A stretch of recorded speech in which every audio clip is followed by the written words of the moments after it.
Los hombres de Putin, de Catherine Belton. Cómo el KGB se apoderó de Rusia y se enfrentó a Occidente. Primera parte. Capítulo 2. Encargo interno. Lo que hemos abordado es que las fuerzas más oscuras nunca se rinden. La Revolución Francesa, la soviética, todas parecen al principio luchas de liberación, pero no tardan en convertirse en dictaduras militares. Los primeros héroes parecen tontos, los matones muestran su verdadero rostro y el ciclo, que no es lo que significa revolución, se completa. Christian Mayer. Moscú, 25 de agosto de 1989. Ya era tarde cuando Nikolai Kruchina franqueó con paso cansado la puerta de su apartamento. En el recinto fuertemente custodiado y reservado a la élite del partido. Hacía apenas 4 días, el 21 de agosto, había fracasado el intento de golpe de Estado perpetrado por los comunistas de la línea dura, que pretendían mantener el poder soviético.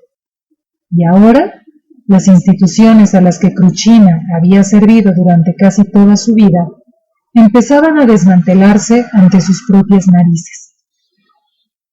La noche anterior, había mantenido una serie de reuniones del más alto nivel con el poderoso jefe del Departamento Internacional del Comité Central, Valentín Kalin, y estaba exhausto. Al portero del KGB, que montaba guardia junto a la entrada, no le pasaron desapercibidas ni su mirada gacha ni sus pocas ganas de conversar. Los cambios en aquellos breves 4 días eran muchos y se habían producido deprisa. En primer lugar, el líder prodemocrático Boris Yeltsin había firmado un decreto. El acto se había transmitido en directo, por el que ilegalizaba el Partido Comunista Soviético y ponía fin a decenios de gobierno. El planteamiento desafiante de Yeltsin contra los intransigentes que habían promovido el golpe dio a este una gran popularidad. En ese momento eclipsaba con gran diferencia a Gorbachov, que se mantuvo tímidamente a un lado del estrado, mientras Yeltsin se dirigía al Parlamento ruso. Con el argumento de que el Partido Comunista era culpable del golpe ilegal, Yeltsin ordenó que la extensa y laberíntica sede del Comité Central del Partido, situada en la Plaza Vieja de Moscú, quedara inmediatamente precintada. Archivados en sus centenares de habitaciones, se guardaban los secretos del inmenso imperio financiero soviético, una red que se extendía por miles de edificios administrativos, hoteles, dachas y sanatorios, así como en las cuentas bancarias con moneda fuerte y en los centenares, quizá miles, de empresas extranjeras no declaradas y creadas como iniciativas mixtas durante los últimos estertores del régimen. A través de aquellas cuentas corrientes y otras empresas conectadas, se habían financiado las operaciones estratégicas del Partido Comunista en el extranjero y las de los partidos políticos aliados. Esa era la sala de máquinas de la lucha soviética por la supremacía contra Occidente. Ese era el imperio que Kruchina había administrado como jefe del Departamento de Patrimonio del Partido Comunista desde 1983. Ese precinto repentino parecía un símbolo de todo lo que se había perdido. La esposa de Kruchina se acostó temprano esa noche, dejando a su marido, o eso creía ella, en el sofá, donde pensaba dormir. Pero a primera hora de la mañana del día siguiente, la despertaron unos golpes en su puerta. Era el portero del KGB, que le comunicó que su marido se había caído por la ventana de su apartamento de la 7ª planta y estaba muerto. No había signos aparentes de violencia, y el portero contó que había hallado una nota arrugada en el suelo, junto al cadáver de Kruchina. No soy un conspirador, rezaba, pero soy un cobarde. Por favor, que lo sepa el pueblo soviético. El KGB consideró de inmediato que se trataba de un suicidio, pero aún hoy nadie sabe a ciencia cierta qué ocurrió, y si alguien lo sabe, no está dispuesto a contarlo. Los que se encontraban en el centro de los acontecimientos aquellos días, como Víctor Gerashenko, que a la sazón era director del Banco Estatal Soviético, prefieren limitar sus explicaciones a un lacónico «¿se cayó?». Otros, como Nikolai Leonov, que por entonces era el poderoso jefe del Departamento de Análisis del KGB, insisten en que Kruchina sucumbió víctima de una depresión profunda como consecuencia del hundimiento del imperio. Transcurrido poco más de un mes, lo mismo le ocurrió al predecesor de Kruchina en el cargo de tesorero. La noche del 6 de octubre, Georgi Pavlov también sufrió una caída mortal desde la ventana de su vivienda. Su muerte, a los 81 años, también se consideró un suicidio. 11 días después de la muerte de Pavlov, otro miembro destacado de la maquinaria financiera del partido falleció al precipitarse desde el balcón de su casa. En esa ocasión, se trataba del director de la sección americana del Departamento Internacional del Partido Comunista, Dmitry Lisovolik. También en ese caso, se dictaminó que su fallecimiento había sido un suicidio. Lo que vinculaba a esos 3 hombres era el conocimiento íntimo de los sistemas financieros secretos del Partido Comunista en el momento en que el KGB se preparaba para la transición a la economía de mercado como consecuencia de la perestroika de Gorbachov. Se creía que el departamento que supervisaban Kruchina y Pavlov manejaba bienes por valor de $9,000 millones. Expertos internacionales estimaban que sus participaciones en empresas extranjeras multiplicaban en mucho ese valor. Pero en los días inmediatamente posteriores al hundimiento del Partido Comunista, los nuevos dirigentes de Rusia descubrieron desconcertados que las arcas del partido estaban prácticamente vacías. Circulaban rumores de que altos funcionarios, supervisados por Kruchina, habían desviado miles de millones de rublos y otras divisas a través de empresas mixtas creadas a toda prisa durante los años finales del régimen. A los fiscales rusos, a quienes originalmente Yeltsin había ordenado investigar al Partido Comunista por su papel en el intento del golpe de agosto, les asignaron pronto la investigación de lo ocurrido con los fondos del partido. Aunque Yeltsin había exigido que las oficinas del Comité Central de la Plaza Vieja fueran precintadas, Valentín Falin, director del Departamento Internacional del Comité, encargado de supervisar la financiación de las operaciones extranjeras, ordenó inmediatamente a sus subordinados que iniciaran la destrucción de documentos. Lo que se encontraba en los archivos podía proporcionar un mapa para llegar a los delitos del régimen comunista, y más importante aún, al dinero que se había sacado del país. Las operaciones más secretas se habían llevado a cabo en la habitación 516, que albergaba la sección especial del Departamento Internacional dedicada a la tecnología del partido. La dirigía Vladimir Ozintsev, especialista en operaciones clandestinas, que llevaba las campañas de influencia del partido pensadas para sembrar la discordia en países en que la existencia de este era ilegal, como El Salvador, Turquía, Sudáfrica y Chile. Cuando los fiscales rusos finalmente tuvieron acceso a esa habitación, meses después, en octubre de 1991, encontraron montones de documentos destruidos, reducidos a tiras, esparcidos por todo el suelo, pero quedaban vestigios del empeño puesto por los operativos del partido para mantener de incógnito a los agentes durmientes. Los fiscales encontraron gran cantidad de pasaportes y sellos de muchos países distintos, montañas de otros documentos de viaje en blanco, así como sellos y visados oficiales a la espera de su emisión. Había un inmenso álbum de fotos lleno de retratos de personas de toda raza y tipo, una selección de pelucas y barbas, e incluso moldes de goma para la falsificación de huellas dactilares.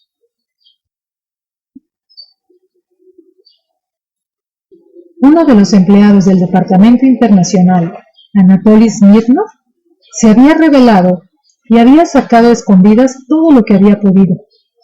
Entre los documentos clasificados como de máximo secreto que consiguió extraer, había detalles de cientos de millones de dólares en pagos a organizaciones políticas extranjeras vinculadas al Partido Comunista. Uno de ellos, fechado el 5 de diciembre de 1989, mostraba una orden emitida por el Banco Estatal Soviético para transferir 22 millones de dólares directamente a Falin para el Fondo Internacional del Partido, encargado de financiar a organizaciones de izquierdas. Otro, del 20 de junio de 1987, ordenaba al Gosbank, el Banco Central de la URSS, transferir $1 millón al tesorero de Asuntos Internacionales a fin de que éste proporcionara al Partido Comunista Francés fondos adicionales. La transferencia física de ese dinero a Francia debía organizarla el KGB. Para Smirnov, el hecho de que el partido se dedicara regularmente a sacar fondos de las arcas del Estado para financiar sus operaciones políticas y de influencia en el extranjero, significaba que se estaba cometiendo un crimen contra nuestro pueblo. Según él, esa era una línea roja. Iba en contra de la ley soviética. Las operaciones del partido deberían de haberse financiado a partir de donaciones de sus miembros, no con las arcas del Estado. Los fiscales rusos calculaban que se habían transferido más de $200 millones desde la Unión Soviética para financiar a partidos vinculados al comunista en la última década de existencia de la URSS. La estimación de Smirnov multiplicaba por mucho esa cantidad. Las sumas transferidas por otros medios más subrepticios para el apoyo a actividades más clandestinas seguían sin conocerse. Pero a medida que el equipo de fiscales revisaba lo que quedaba del archivo del Comité Central, empezó a encontrar documentos que arrojaban luz sobre la mirada de planes secretos no oficiales, mediante los cuales otros miles de millones en fondos parecían haberse desviado. Uno de esos planes implicaba lo que los soviéticos denominaban empresas amigas. Se trataba de compañías de compinches asentadas en el corazón del vasto sistema de operaciones llevadas a cabo en el mercado negro que mantenían a flote el bloque del Este. Muchas de ellas estaban implicadas en el contrabando de tecnología sujeta a embargo. Incluían la serie de empresas Pantalla que Alexander Shalk Volodrovsky, funcionario de comercio de la RDA, había desplegado por todo su país, así como por Austria, Suiza y Liechtenstein. Otras se dedicaban a la venta de equipos muy necesarios para las industrias soviéticas del petróleo, la energía nuclear y las manufacturas a unos precios muy inflados, mientras los beneficios se destinaban a financiar las actividades del Partido Comunista y otros movimientos de izquierdas en Italia, Francia, España, el Reino Unido y otros países. El dinero que el PCUS enviaba directamente para financiar las actividades de los partidos comunistas no era nada comparado con las cantidades que se hacían llegar a través de las empresas amigas, según Antonio Faggico, un alto cargo de la banca italiana, estrechamente vinculado a la cúpula de la élite soviética, y posteriormente también con el régimen de Putin. Las donaciones oficiales que el Partido Comunista Italiano recibía anualmente de la Unión Soviética eran de solo unos 15 a 20 millones de dólares. Eso no llega siquiera a dinero. En sus palabras, la verdadera financiación procedía de intermediarios. Todas las empresas italianas que querían hacer negocios en la Unión Soviética debían pagar dinero a esas otras firmas. El movimiento de dinero era colosal. Los fiscales que rastreaban aquellos archivos hicieron pública una lista con 45 de esas empresas. Entre las menos transparentes de todas las dedicadas a la importación y exportación, figuraba al menos un nombre muy conocido: Pergamon Press, de Robert Maxwell, una gran editorial que llevaba tiempo siendo el canal de venta de libros científicos soviéticos en Occidente. Apenas unos días antes de que se publicara la lista, el cuerpo sin vida del controvertido exdiputado laborista y magnate de los medios de comunicación fue hallado en el Atlántico en las inmediaciones de su yate.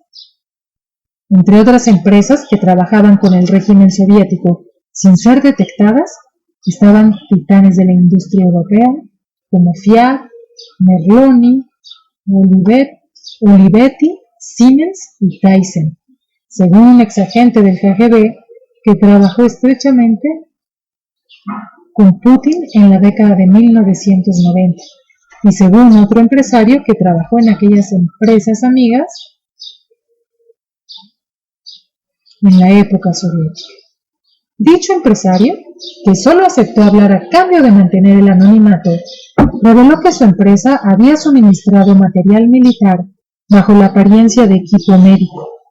El equipo médico era una fachada. Tras ella, la empresa producía importante equipo material militar. Lo mismo ocurría con Siemens y ThyssenKrupp. Todas proporcionaban a los servicios a los soviéticos equipo de uso dual.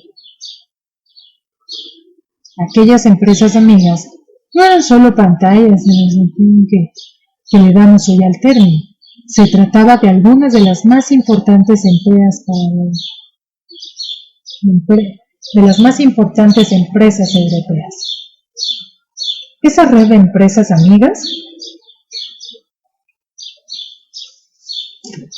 no estaba implicada solo en las importaciones. Según un exasistente de Gorbachev, algunas de ellas se dedicaban a operaciones de intercambio que funcionaban desde la década de 1970, en la época de Brezhnev. El monopolio estatal dedicado a la exportación del petróleo, Soyuzhnefexport, por ejemplo, se había implicado en un plan muy sofisticado para intercambiar petróleo por bienes sujetos a embargo.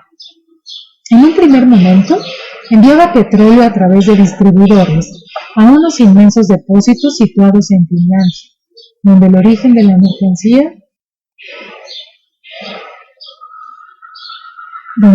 de la materia prima se disfrazaba antes de que una maraña de intermediarios lo vendieran a cambio de tecnología y otros bienes sujetos a embargo.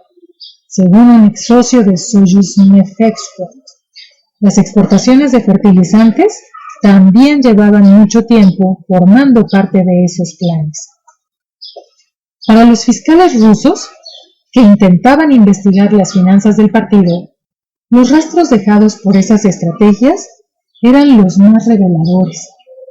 Fortunas no declaradas en petróleo, metales, algodón, productos químicos y armas se habían sacado de la Unión Soviética, bien a través de planes de intercambio o bien mediante acuerdos de exportación.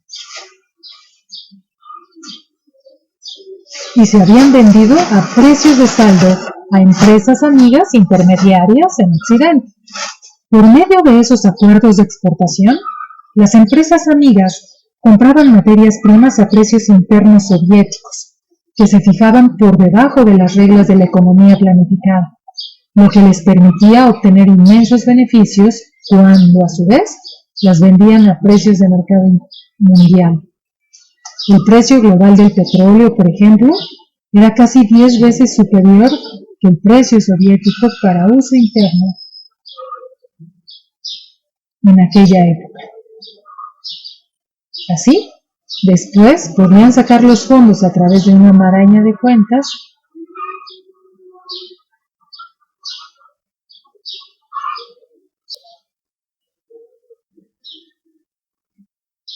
El precio global del petróleo, por ejemplo, era casi 10 veces superior que el precio soviético para uso interno en aquella época.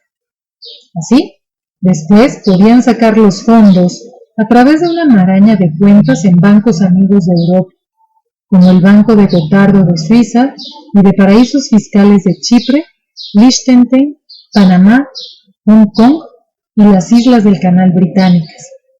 Las fortunas que amasaban podían usarse para actividades del Partido Comunista en el extranjero, para adoptar medidas activas con las que desestabilizar a Occidente. Lo más importante era que el proceso en su totalidad lo supervisaba el KGB, cuyos colaboradores dirigían las empresas amigas y controlaban gran parte del Ministerio de Comercio soviético. Las empresas amigas vendían a precio global lo que habían adquirido. El beneficio nunca regresaba a la Unión Soviética, escribió Valentín Stepankov, el fiscal general encargado de supervisar la investigación. Todos los contactos con las empresas amigas se llevaban a cabo a través del KGB. La apropiación de mercancías aumentó rápidamente en los años finales del régimen soviético. Después, el que fuera director de análisis económicos para la inteligencia militar soviética, Vitaly Shlikov, aseguraría que gran parte de las inmensas reservas militares de la Unión Soviética en materias primas, literalmente, montañas de aluminio, cobre, acero, titanio y otros metales, con las que se pretendía mantener en funcionamiento la maquinaria militar soviética en las décadas venideras, habían empezado a menguar muy deprisa en el momento del hundimiento soviético. Aún así, los fiscales solo encontraron retazos de información. Los tratos sobre materias primas apenas habían dejado rastro. Pero a medida que rastreaban entre la basura y la destrucción, entre las montañas de papeles triturados, aquellos fiscales encontraron un documento de vital importancia que quizá pudiera proporcionar una clave parcial sobre lo que había ocurrido en los años del ocaso del régimen comunista. Se trataba de un memorando fechado el 23 de agosto de 1990, firmado por el vicesecretario general de Gorbachov, Vladimir Ivashko, en el que ordenaba la creación de una economía invisible para el Partido Comunista. La cúpula del partido se había dado cuenta, sin duda, de que le hacía falta crear de manera urgente una red de empresas e iniciativas mixtas que protegieran y ocultaran sus intereses económicos a medida que las reformas de Gorbachov abocaban al país al caos. El partido debía invertir sus recursos en divisa fuerte en el capital de empresas internacionales gestionadas por amigos. Los fondos y las asociaciones empresariales habrían de tener vínculos visibles mínimos. En el apartamento de Nicolai Kruchina se halló un documento aún más revelador. Cuando los investigadores llegaron tras su caída mortal, encontraron una carpeta en su escritorio. Contenía documentos que apuntaban a una gran red de apoderados que gestionaban fondos del régimen. Uno de los documentos que supuestamente encontraron contaba con espacios en blanco para escribir el nombre, el número del partido y la firma del miembro del mismo que se comprometía a convertirse en apoderado, un doberenoye litze, o custodio de los fondos y propiedades del partido. Yo, miembro del PCUS, desde, con número de partido tal, por la presente, confirmo mi decisión consciente y voluntaria de convertirme en apoderado del partido y a llevar a cabo las tareas que me encomiende el partido en cualquier puesto, en cualquier situación, sin revelar mi pertenencia al Instituto de Apoderados. Prometo preservar y desplegar con dedicación los intereses del partido y los recursos materiales que se me confíen, y garantizo su devolución en cuanto me sean reclamados. Todo lo que gane como resultado de actividades económicas realizadas con fondos del partido, lo considero propiedad del partido y garantizo su transferencia en cualquier momento y lugar. Me comprometo a mantener la estricta confidencialidad de la presente información y a cumplir las órdenes del partido que me lleguen a través de las personas autorizadas a tal efecto. Firma del miembro del PCUS, firma de la persona que asume el deber. Los fiscales se apresuraron a desentrañar lo que podía significar ese documento. Pocos de los líderes del partido y demás miembros del mismo a los que interrogaron les revelaron nada.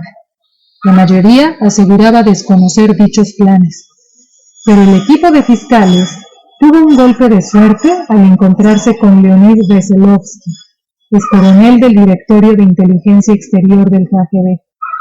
Por temor a una oleada de represión, Veselovsky reveló abiertamente que había sido uno de los varios agentes de rango superior de la sección exterior del KGB reclutados para ayudar a gestionar y ocultar las propiedades y la riqueza del partido. Los funcionarios de la inteligencia exterior habían sido reclutados por sus conocimientos sobre el funcionamiento de los sistemas financieros de Occidente. Informaban a Kruchina, el jefe del Departamento de Patrimonio, así como a Vladimir Kryushkov, el jefe del KGB, a Philip Bobkov, a la sazón vicepresidente primero del KGB, y a Vladimir Ivashko, tesorero del Comité Central. Veselovsky, especialista en economía internacional, había sido trasladado desde su destino en Portugal en noviembre de 1990 a fin de que trabajara en el plan para crear una economía invisible pensada para la riqueza del partido. Fue él quien propuso el sistema de los apoderados o dobereniye litza, que retendrían y gestionarían los fondos en representación del partido. Había preparado una serie de notas para Kruchina con propuestas para disfrazar los fondos del partido a fin de evitar su confiscación. Entre ellas estaban invertirlos en obras benéficas o sociales, o mantenerlos en acciones y participaciones. El procedimiento debía llevarlo a cabo el KGB. Por una parte, ello garantizará unos ingresos estables independientes de la posición futura del partido, y por otra, esas participaciones pueden venderse en cualquier momento en las bolsas y posteriormente transferirse a otras esferas para camuflar la participación del partido sin dejar de mantener el control, escribió. A fin de aplicar dichas medidas, debe procederse a una selección urgente de apoderados capaces de desarrollar los distintos puntos del programa. Sería posible crear un sistema de miembros del partido secretos que garanticen la existencia del partido en cualquier condición durante estos tiempos extremos. En otra nota, sugería la creación de una red de empresas e iniciativas mixtas, entre ellas corredurías y firmas comerciales, en paraísos fiscales como Suiza, donde los accionistas serían los apoderados. Así como la Stasi ya había empezado a prepararse transfiriendo fondos a una red de empresas pantalla antes de la caída, el KGB estaba preparando al partido para el cambio de régimen, plenamente consciente de que su monopolio de poder era cada vez más precario. En el caso de algunos agentes de la red de inteligencia exterior, reclutados para trabajar en la planificación, cuando recibieron órdenes de Khrushchev de que empezaran a crear empresas privadas, aquella fue una señal clara de que la partida había terminado para el régimen comunista. En cuanto ocurrió, entendí que era el fin, comentó Yuri Shvets, alto cargo de la plaza del KGB en Washington hasta 1987. Pero cuando tras el fracaso del intento de golpe de agosto de 1991, el Partido Comunista Soviético dejó de existir, no quedaba nada claro qué había ocurrido con las estructuras creadas para preservar su riqueza, ni quién estaba a su cargo.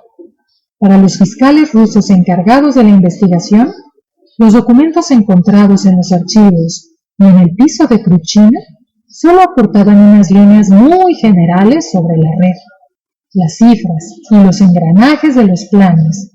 Los apoderados, aquellos de Dobereninje-Litsa, que gestionaban los fondos, la red de empresas, iniciativas mixtas y corredurías, permanecían ocultos.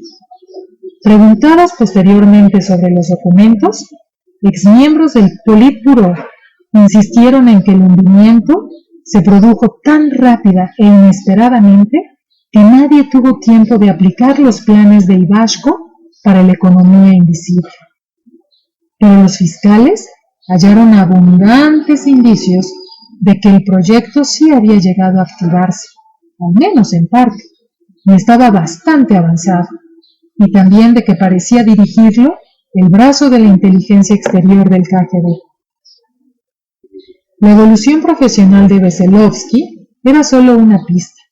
2 semanas antes del intento de golpe de agosto, había dimitido de su cargo y se había dirigido a Suiza, donde asumió un puesto en una empresa comercial llamada Seabeco, ejemplo paradigmático de las empresas amigas apoyadas por el KGB, y que había vendido grandes cantidades de materias primas de la Unión Soviética.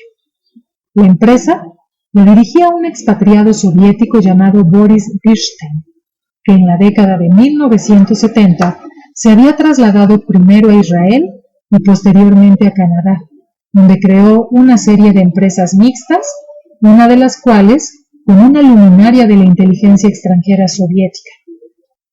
El KGB parecía tener mucho que ver con la creación de Seabeco. Nada de todo ello habría ocurrido sin el patrocinio del KGB, comentó Shvets.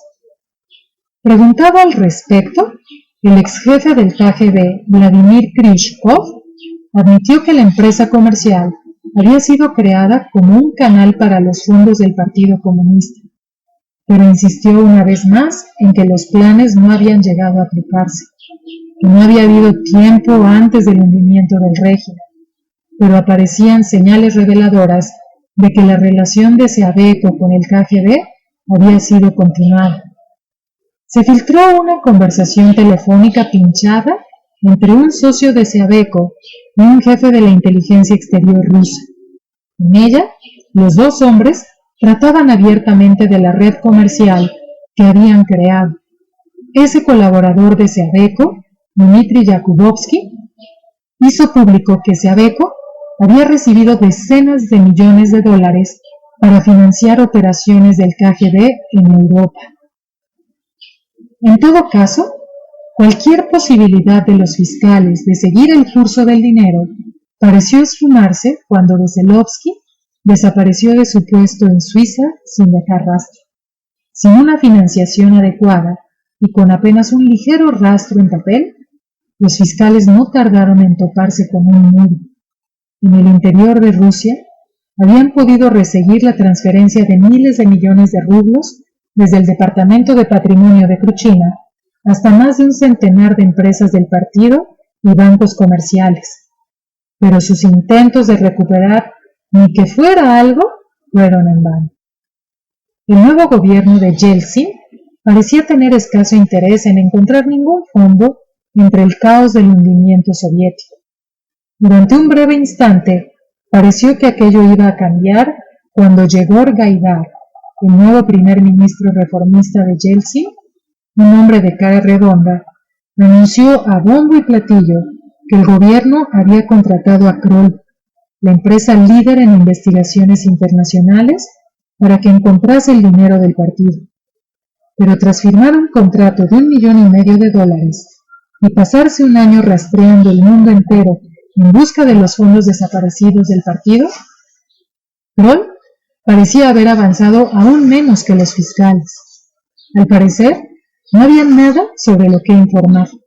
No encontraron nada, comentó Piotr Aben, el ministro del gobierno que tuvo la idea de contratar a Kroll. No hallaron más que las cuentas de un puñado de burócratas de alto nivel, y en ellas no había más de $500,000. Al parecer, el problema era que el gobierno no quería que se encontraran aquellos fondos. La razón por la que Kroll regresó en gran medida con las manos vacías era que no recibió la menor asistencia de las autoridades rusas. El gobierno ruso no estaba interesado en que encontráramos nada, y no lo encontramos, explicó Tommy Helsley, expresidente de Kroll que trabajó en la investigación. Lo único que quería el gobierno era poder usar nuestro nombre en una rueda de prensa. Solo querían dar la impresión de que se estaba llevando a cabo una verdadera búsqueda. La tarea la dificultaba aún más el hecho de que más que a través de transferencias bancarias directas, gran parte de la riqueza de la Unión Soviética parecía haberse sacado del país a través de empresas amigas como Seabeco en forma de comercio de materias primas. Otro de los grandes operadores en esas transacciones comerciales, según Helsley, era el controvertido Mark Rich, fundador de Glencore, afincado en Ginebra. Los agentes de inteligencia de la sección exterior del KGB, encargados de la creación del plan, eran ahora los que poseían las llaves de toda aquella riqueza oculta. Finalmente, cuando la Unión Soviética se hundió, cuando la música cesó, aquellos hombres del KGB eran los que sabían dónde estaba el dinero, dijo Helsley, pero para entonces se habían convertido en empleados de un Estado soviético que ya no existía. En todo caso, algunos de ellos se quedaron. Se conservaban fragmentos de las redes de la inteligencia exterior. Entre bastidores, entre el caos, algunos de ellos siguieron gestionando dinero para el KGB, añadió Helsley. La noche en que Kruchina cayó al vacío y encontró la muerte fue la noche en que la riqueza del Partido Comunista pasó a una nueva élite, y parte de ella fue a parar a agentes de la inteligencia exterior del KGB. Sin duda, parte del dinero ya había sido robado, se lo habían quedado los mandamases del partido y el crimen organizado. Pero los agentes de la inteligencia exterior eran quienes controlaban las cuentas cuando Yeltsin firmó el decreto que enviaba a la historia al Partido Comunista Soviético. Es posible que Kruchina se desesperase al darse cuenta de que los hombres que manejaban los fondos ya no estaban bajo su control. También puede ser que lo enviaran a la muerte a aquellos mismos hombres, para asegurarse de que ya nunca pudiera contar nada. Es muy probable que Kruchina se asustase al pensar que podrían preguntarle dónde habían ido todos aquellos bienes, comentó Pavel Boshanov, exportavoz del Yeltsin y periodista que pasó muchos años investigando el dinero robado del partido. Kruchina era el que daba las órdenes, pero a partir de cierto momento ya no supo dónde estaba el dinero. El Estado se estaba destruyendo, el KGB se estaba destruyendo, y ya nadie sabía dónde se encontraban aquellos tipos del KGB ni quiénes eran. La historia de aquella búsqueda de la riqueza desaparecida del partido, llevada a cabo por los fiscales, se perdió enseguida en el tumulto del hundimiento, pero lo que los fiscales encontraron entonces era un modelo de todo lo que estaba por llegar. Los planes para el contrabando, las empresas amigas y los apoderados se convertirían en el modelo con el que operaría el régimen de Putin y sus operaciones de influencia. El hecho era que partes de aquella élite de la inteligencia exterior del KGB habían empezado a prepararse para la transición a una economía de mercado ya desde que el anterior director del KGB, Yuri Andropov, se convirtió en líder soviético en 1982.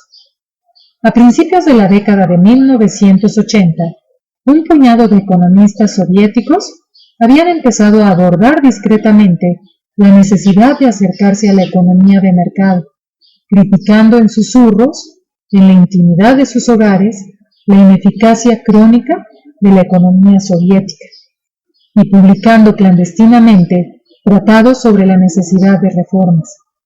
Simultáneamente, existía una creciente conciencia entre el círculo cerrado al mando de los servicios de inteligencia de que la economía soviética se hallaba sumida en una espiral mortal, que resultaba imposible mantener el imperio del bloque del Este, y mucho menos aún ejercer una mayor influencia ni llevar a cabo campañas de desestabilización en Sudamérica, Oriente Próximo, África y Occidente.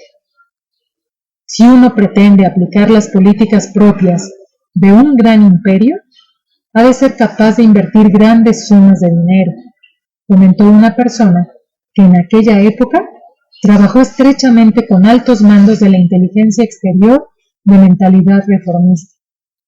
No estaba a nuestro alcance competir con Estados Unidos. Resultaba muy costoso y muy difícil, quizá imposible. Ya antes de que algunos elementos progresistas del KGB empezaran a tantear el terreno para una posible transición en Alemania del Este, llevaban un tiempo presionando para aplicar reformas de envergadura en la propia Unión Soviética. La economía soviética estaba siendo drenada de recursos por el empeño de ampliar la producción militar y competir con Occidente a costa de todo lo demás. En teoría, el Estado comunista cumplía con su promesa socialista de proveer a todos los trabajadores de educación y asistencia médica gratuitas, pero en la práctica, la economía planificada sencillamente no funcionaba. En su lugar, lo que existía era un sistema corrupto, bajo el cual la gente corriente, a la que el Estado comunista se suponía que debía proteger, vivía en gran medida en la pobreza. El Estado comunista tenía acceso a gran cantidad de recursos naturales para aplicar sus planes de comercio corruptos, pero fracasaba a la hora de desarrollar una industria ligera que produjera bienes de consumo competitivos. No existía la propiedad privada ni la menor comprensión de lo que era el beneficio. Lo que hacía el gobierno era publicar una serie de cuotas de producción para todas y cada una de las empresas, controlar todas las ganancias y fijar los precios de todo. Nadie tenía la menor motivación y el sistema simplemente no funcionaba. Los precios de los bienes de consumo eran increíblemente bajos, pero a causa de ellos había una escasez muy acusada de cualquier cosa, desde pan, salchichas y otros alimentos hasta vehículos, televisores, neveras e incluso apartamentos. Esa escasez se traducía en colas y racionamientos, que a veces se prolongaban durante meses enteros. Las relaciones informales y las propinas a los funcionarios eran con frecuencia la única manera de saltarse colas de semanas para conseguir lo más básico, desde el remiendo de unos zapatos a una cama de hospital, desde un ataúd hasta una ceremonia fúnebre. El poder arrogante de la burocracia soviética había imbricado la corrupción en lo más profundo del sistema, y simultáneamente, en aquellas condiciones, el mercado negro prosperaba. A finales de la década de 1960, los que se dedicaban al mercado negro, conocidos como tsejoviki, empezaron a montar fábricas clandestinas en las que se usaban componentes y materiales desviados de plantas propiedad del Estado para producir bienes al margen de la economía regular. Esas actividades conllevaban penas de hasta 10 años de cárcel o más, pero gradualmente los productos de aquellas fábricas eran la única manera de compensar al menos parte de la escasez causada por el sistema planificado soviético. Había especuladores de divisas que recorrían los vestíbulos de los hoteles soviéticos de Inturist, a riesgo de ser encarcelados para adquirir dólares de turistas extranjeros de visita, a un tipo de cambio mucho más ventajoso para los visitantes que el fijado por el gobierno soviético. Para los especuladores también se trataba de un buen negocio. En el sistema de la escasez soviética, cualquiera con acceso a una divisa fuerte era el rey. Los dólares que abrían la puerta a las tiendas Berioska, bien surtidas y reservadas a la élite soviética, donde los anaqueles rebosaban de alimentos de calidad y demás lujos de Occidente. Te permitían adquirir ropa occidental, música pop occidental, cualquier cosa producida al margen de la estancada y lúgubre economía soviética, y que posteriormente podía revenderse para obtener un gran beneficio. La escasez en la Unión Soviética era de tal magnitud que, según Yuri Shvets, exagente de inteligencia exterior del KGB, todo el mundo estaba en venta. Los directores de fábricas falseaban los libros para vender materias al mercado negro a cambio de una parte de sus beneficios. Los funcionarios del orden hacían la vista gorda ante los especuladores de divisas que merodeaban por los hoteles soviéticos a cambio de sobornos y de su acceso a los bufés de los establecimientos.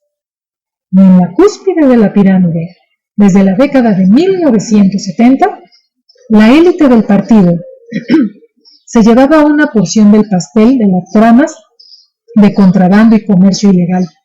Todo ello socavaba cualquier esfuerzo por mejorar la productividad. La Unión Soviética era incapaz de fabricar siquiera un par de panties o de zapatos, en palabras de Shvets. Las prostitutas se alquilaban toda una noche a cambio de una sola media, y la noche siguiente a cambio de la otra. Era una pesadilla. Fueron los miembros de la sección de inteligencia exterior del Servicio de Seguridad los que vieron con mayor claridad que el sistema debía cambiar.